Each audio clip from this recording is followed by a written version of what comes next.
অনুষ্ঠানে থাকতেন, সিয়ামকে আমরা সেই অনুষ্ঠানে ঘন ঘন দেখতে চাই না। কেন দেখতে চান না? প্রথম যে প্রশ্নটা আমাকে সবচেয়ে বেশি ফেস করতে হয়েছে, particularly from senior journalist like you, পোড়ামন 2 এর পরে দহন কেন?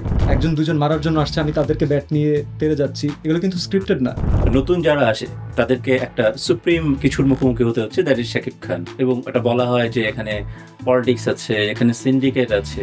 তো সিয়াম আসলে এগুলো ফেস করেছে কিনা? I don't think so. পূজাচেরির সাথে ফ্রেমে দেখতে খুব ভালো লাগছিল, থ্যাংক ইউ। ডিসকন্টিনিউ হচ্ছে কেন আসলে?